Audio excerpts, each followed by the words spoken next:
What if I told you that right now, today, there are killers walking free?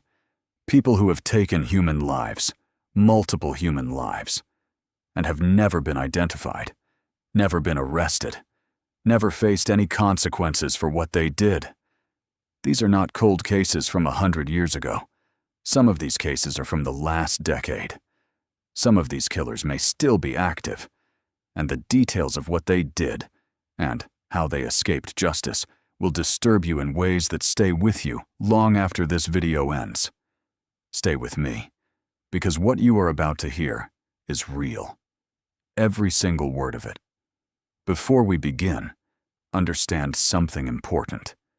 Serial killers are not what Hollywood makes them out to be. They are not always strange, antisocial, obviously disturbed individuals who stand out in a crowd.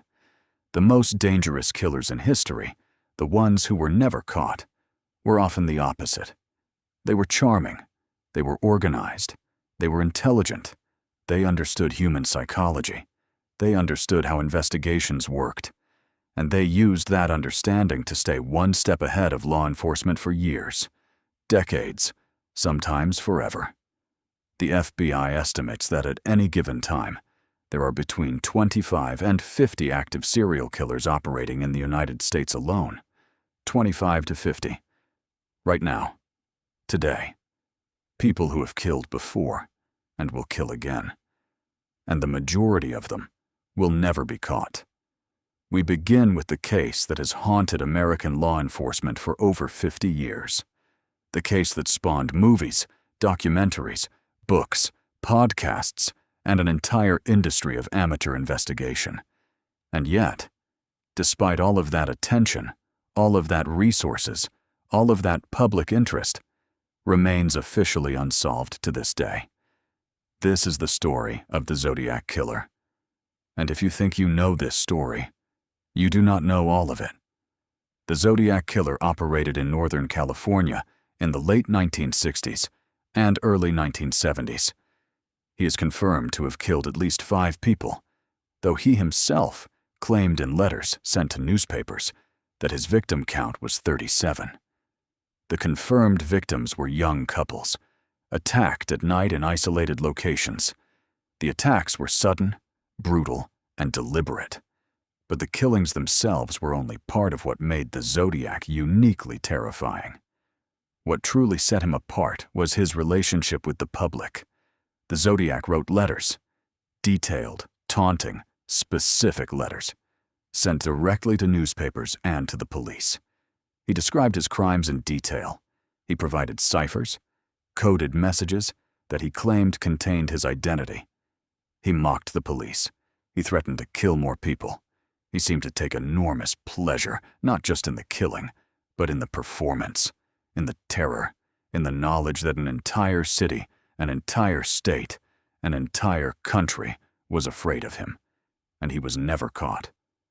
The Zodiac's letters contained 4 ciphers, coded messages that experts have struggled to decode for 50 years. The first cipher was solved relatively quickly. It contained a chilling message about the killer's psychology and his belief that the people he killed would become his slaves in the afterlife. The second, third, and fourth ciphers were far more complex. The fourth cipher, known as the Z340, took 51 years to crack. It was finally decoded in December 2020 by a team of international codebreakers using sophisticated computer algorithms. The decoded message contained taunts directed at the police, but crucially, did not reveal the killer's identity. Over the decades, more than 2,500 suspects have been investigated in the Zodiac case. Every single one has either been cleared or remains unconfirmed. In 2021, a group of amateur investigators called the Case Breakers announced they had identified the Zodiac as a man named Gary Francis Post, a house painter who died in 2018. The FBI reviewed their evidence and declined to confirm the identification. The case remains officially open. The Zodiac Killer has never been officially identified, and the letters he sent, sitting in archives, continue to be studied by investigators who hope that somewhere in those pages is the answer that has eluded justice for half a century. But the Zodiac is not the only American killer to have evaded justice for decades. In the Pacific Northwest, a different kind of terror was unfolding during the same era, and the man responsible, known only as the Highway Killer, has never been identified. Between 1969 and 1974, a series of young women disappeared along Highway 99 in Washington State and Oregon. Their bodies were found in remote locations, sometimes months later, sometimes never. The pattern was consistent enough that investigators believed they were dealing with a single killer. But unlike the Zodiac, this killer left no letters, no taunts, no ciphers, just silence and bodies.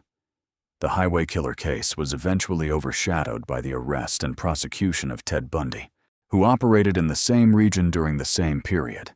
Investigators initially assumed that some of the Highway Killer's victims might have been Bundy's.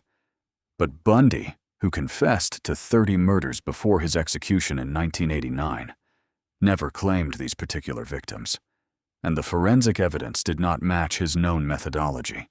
Whoever was responsible for the Highway Killer murders, it was not Ted Bundy, and it was not anyone who has ever been identified. Those women and their families have never received justice. From America, we travel to England, to one of the most disturbing unsolved cases in British criminal history. A case that gripped the nation for years. A case that exposed serious failures in the British police system. And a case that, despite an investigation involving thousands of officers and millions of pounds, was never solved. This is the story of the Yorkshire Ripper, and more specifically, the story that comes after the Yorkshire Ripper.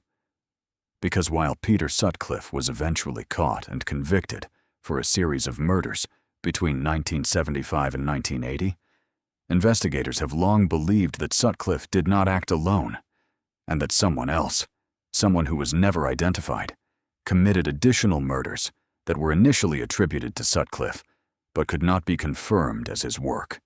The murders of at least 3 women in the Yorkshire region during the period when Sutcliffe was active do not match his known methodology. The forensic evidence is different. The victim profiles are different. The manner of the attacks is different. Investigators who have studied these cases believe there was a second killer operating in the shadow of the Yorkshire Ripper, using the fear and confusion generated by Sutcliffe's crimes as cover, using the assumption that any similar crime must be the Ripper's work as a shield. If this theory is correct, and the evidence strongly suggests it is, then somewhere in England, a killer walked free. A killer who committed at least 3 murders. A killer who was never even seriously investigated because his crimes were absorbed into a larger case. A killer who may have died of old age, having never faced any consequences whatsoever. Now we go to the United States, to the 1970s and 1980s, and to a case that is remarkable not just for its brutality, but for its scale. The case of the Golden State Killer, or more precisely, the cases of killers who operated under similar patterns in California during this period and were never identified until very recently. In 2018, Joseph James DeAngelo was arrested and charged with being the Golden State Killer, responsible for at least 13 murders, 50 rapes, and 100 burglaries across California in the 1970s and 80s. He was identified through genealogical DNA analysis, a groundbreaking technique that had never been used to catch a serial killer before. DeAngelo was convicted and sentenced to life in prison without parole in 2020. Justice, delayed by 40 years, was finally served. But here is what most people do not know about the Golden State Killer case. Investigators who worked on the genealogical DNA analysis found something disturbing in the data. Evidence that suggested DeAngelo may not have been working alone in at least some of his crimes. DNA evidence from certain crime scenes did not match D'Angelo's profile. It matched someone else. Someone who has never been identified. Someone who may have been an accomplice, or may have been an entirely separate offender operating independently in the same region during the same period. This aspect of the case has received almost no public attention. It has been quietly investigated by a small team of forensic specialists. And as of the most recent publicly available information, it remains unresolved. From California, we move to the American Southwest, to a stretch of desert highway that has been the site of an extraordinary number of disappearances and murders over several decades. Interstate 40, running from Barstow, California to Wilmington, North Carolina, has been called by investigators the deadliest highway in America. Not because of traffic accidents, because of what happens to people who travel it alone, particularly women, particularly at night, particularly near certain rest stops and truck stops in New Mexico, Arizona, and Texas. Between 1979 and 2009, more than 500 women were reported missing along or near Interstate 40. Many of their cases were never investigated seriously because they were transient, because they had no local ties, because the jurisdictional complexity of a crime that crossed multiple state lines made investigation enormously difficult. Some of their bodies were eventually found. Many were not. In 2009, the FBI launched an initiative called the Highway Serial Killings Initiative, specifically to address the pattern of murders along American highways. The initiative identified over 750 potential victims and over 450 potential suspects, many of them long-haul truck drivers who had the mobility to commit crimes across multiple states without ever being connected to a specific jurisdiction. Some of these suspects were eventually charged with specific crimes, but the vast majority, the people responsible for the majority of those 750 potential victims, have never been identified. They are out there. Some of them may still be driving. Some of them may have died of natural causes with their secrets intact. And the women they killed, many of them, have never been named, have never been counted, have never been mourned publicly, because nobody ever knew they were gone.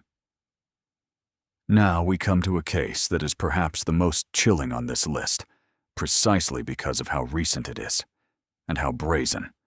The Long Island serial killer, also known as LISK, began leaving victims on Gilgo Beach on Long Island, New York in the early 2000s. The first bodies were discovered in December 2010, when a woman searching for her missing daughter stumbled upon skeletal remains in the thick brush along Ocean Parkway. What followed was one of the largest forensic searches in New York history.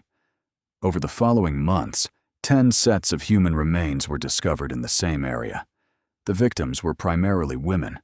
Many of them had worked as escorts, a detail that investigators believed was significant in terms of how the killer selected and contacted his victims. Phone records showed that the killer had communicated with his victims by phone, from phones that were never traced. The killer was organized, methodical, and clearly had knowledge of the area. He had been disposing of bodies in the same location for years, in some cases, investigators estimated, for over a decade, without ever being detected. In 2023, Rex Hoyerman, a New York architect, was arrested and charged with the murders of 4 of the Gilgo Beach victims. He was identified through sophisticated forensic analysis, including cell phone records, genealogical DNA, and hair samples. He is awaiting trial. But here is what the arrest of Hoyerman does not resolve. The other 6 sets of remains found at Gilgo Beach have not been conclusively linked to Hoyerman. Investigators believe there may be a second killer, or possibly multiple other individuals, responsible for some of the other victims. Gilgo Beach may not be the work of one man. It may be the work of several. And those several, apart from Heuermann, have never been identified. The question that all of these cases raise, the question that investigators and criminologists and forensic psychologists have been asking for decades, is not simply who did these things. The deeper question is why they were never caught. What allowed these individuals to kill, in some cases dozens of people, and walk free? And the answers to that question are uncomfortable. They reveal systemic failures in the way law enforcement operates. They reveal the ways in which certain victims, women who were transient, women who were involved in sex work, women who were poor or marginalized, were not taken seriously by investigators. They reveal the jurisdictional gaps that allowed killers to cross state lines and essentially disappear from any single investigation. They reveal the limitations of forensic technology before DNA analysis became standard, and the devastating cost of those limitations in human lives. And they reveal something about human nature itself, about the capacity for evil that exists in ordinary-looking people. People who went to work, who had families, who lived in neighborhoods, who nobody suspected, because nobody ever suspects. That is the most important lesson of every case on this list. The killer is never who you expect. He's never the strange loner who gives you bad feelings. He is the charming neighbor, the helpful colleague, the ordinary face in the crowd. And that, more than any specific case detail, is what should stay with you. Because the FBI's estimate of 25 to 50 active serial killers operating in America right now is not a historical figure. It is not a statistic from the past. It is an estimate about today, about right now, about the world you are living in as you watch this video. Most of them will never be caught. Most of their victims will never receive justice. And most of us will never know their names, the killers or the victims.